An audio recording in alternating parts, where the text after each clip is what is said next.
Lamar jattыңыздар ма? Мен бүгін айтайын деп отырған сөзім мына айдың аттарын қазақша айтып берейін. Әрбір айда келетін амалдарды айтайын, өз білгенімше деп отырмын. Ондағы себеп мына көрші жігіттер бар еді үйдің маңайында. Осылар айды сұрайды, ескіш айдың аты не дейді, пәленді не дейді, қай күні отамал, қай күні наурыз деп. Соны енді өз білгенімше ұмытып қалыппын, тегінде материалдан көріп өзімше қайтадан толықтап жазған болдым. Соны айтып берейін.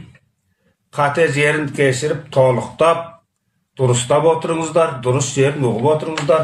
Көп санды адамдар білу керек енді. Мұны артық жастар біле ме, білмей ме? Соны сіздерге шығып отырған себеп сол.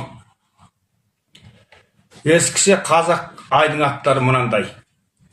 Бірдің айы көкөк, мамыр, маусым, шілде, тамыз, мизам, қазан, қараша, желді, қаңтар, үштің айы деп ескіше аталады екен.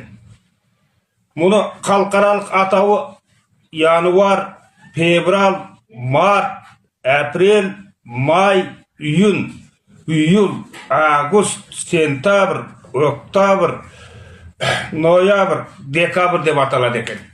Бұны енді жастар ұғады негізінен. Оқыған баладардың көбі түсіну керек. Қазақстандағы қандастарымыз наурыз, сәуір, мамыр, маусым, шілде, тамыз, қыркүйек, қазан, қараша, желтоқсан, қаңтар, ақпан деп айтады екен.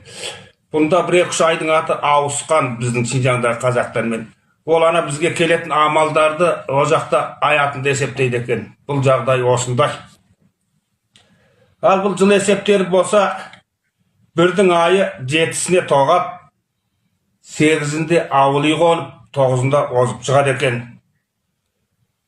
Көкөк 5-іне тоғайды екен, мамыр 3-іне тоғайды екен, маусым 1-іне тоғайды екен, шілдеде 0, тамыз 21-іне тоғайды екен, мизам 19-ына тоғайды екен, қазан 17-сіне тоғайды, қараша 15-іне тоғайды, желді 13-іне тоғайды, қаңтар 11-іне тоғайды, үштің айы 9-на тоғайды екен.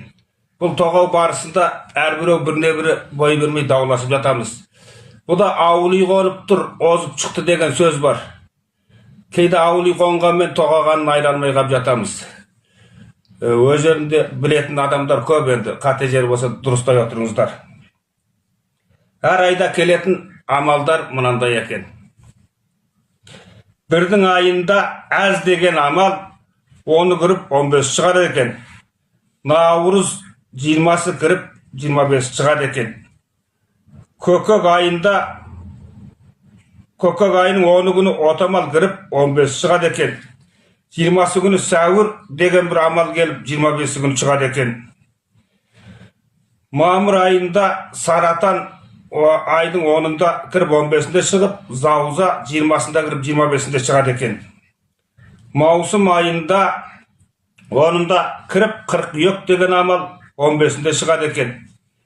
20-сында мырза деген амал кіріп 25 күні шығады екен.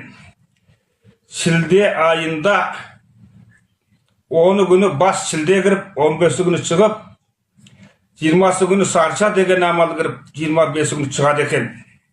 Тамыз айында үркөр дейді. Үркөрдің қайта шығуын айтады ғой деймін. 25 күні сар тамыз деген амал кіріп, 20 күні кіріп 25 күні шығады екен.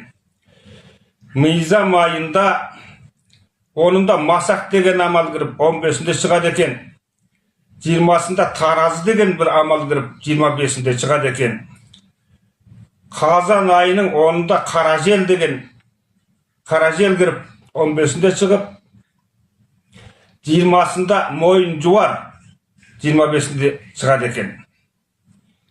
Қараша айында хаус деген амал кіріп 10-ында 15-інде шығып, 20 күні боққырау түсіп 25 күні түгейді екен.